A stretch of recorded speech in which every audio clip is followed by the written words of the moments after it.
RAM sticks. They're worth as much as gold right now, which makes it even more important to choose the right RAM kits for your PC. In this video, I'll show you the biggest mistakes people make when buying or upgrading their RAM, and how you can avoid them to save money and get the best performance. Let's begin with the memory size. Mistake number 1 is buying way more RAM than you'll ever use.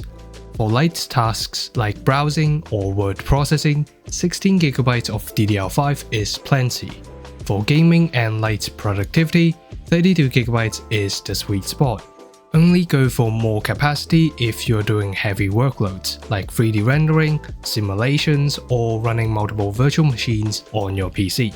Don't waste your money on capacity that you will never use. Put that budget into a better CPU, GPU, or faster SSD instead. By the way, make sure you get 2 DDR5 RAM sticks for 32GB and capacity onwards. This way, your RAM sticks will be running in dual channel, which doubles your memory bandwidth. This can significantly boost your performance, especially in productivity work. However, try not to go for 4 RAM sticks unless you really need that high capacity in RAM. 4 RAM sticks can cause instability issues if you try to run them at higher frequency with lower latency. You have to sacrifice either memory performance or your kidney to afford a quad module matched RAM kit. Mistake number 2 is ignoring compatibility with your CPU and motherboard. Not all CPUs can handle high-frequency RAM. For example, Intel CPUs from the 12th to 14th generation can usually run DDR5 RAM stably at higher frequencies, like 7200 megatransfers per second. The Core Ultra 200S series can even run at speeds around 8000 megatransfers with regular udimms. They can even achieve higher speeds with cudimms, which are RAM sticks with a dedicated clock driver that helps with stability at higher speeds over 8000. As for AMD's Ryzen 7000 and 9000 series, they usually perform the best around 6000 megatransfers per second. Sure, you can overclock them to 8000 easily by changing the gear mode to gear 4 to increase memory performance. However, it only benefits productivity work that requires high memory read, write, and copy speeds. The difference in gaming is minimal and doesn't worth the time and money for those high-frequency RAM sticks. Basically, if you buy RAM that is too fast for your CPU's memory controller, you will end up running at a lower frequency anyway. Aside from speed, the maximum memory capacity is also different for each CPU and motherboard. You should be able to find the maximum capacity supported on their product page. Mistake number 3 is focusing only on frequency and forgetting latency. Frequency tells you how fast data moves in your RAM, while cast latency tells you how quickly the RAM responds. In fact, a 6000 CL40 kit may actually perform worse than a 5600 CL30 kit due to the higher latency.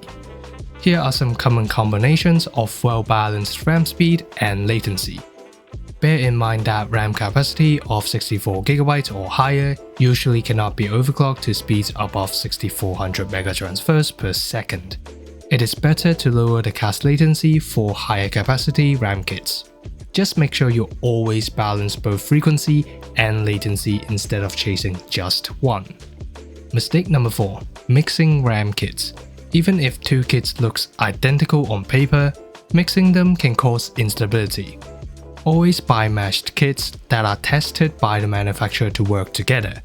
Mixing brands can also lead to crashes, failed boots, or reduced speeds. It is better to buy the capacity you need in one go. Moving on to mistake number 5, forgetting about cooling. High-performance DDR5 RAM can run very hot, especially if you are overclocking. Good airflow and heat spreaders help to stabilize the RAM and prevent crashes. Most RAM sticks should have heat spreaders, so it shouldn't be a big issue now.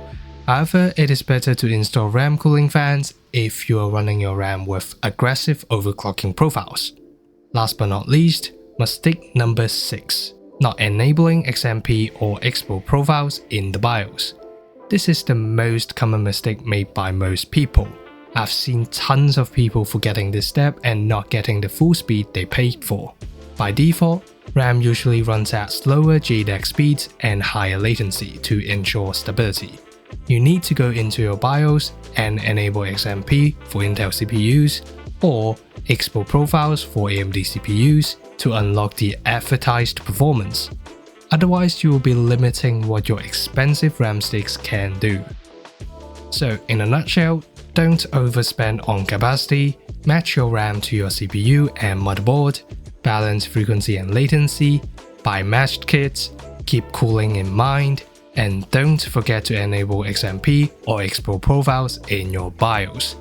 Avoid these mistakes and you'll save money, maximize performance, and keep your PC stable for years to come.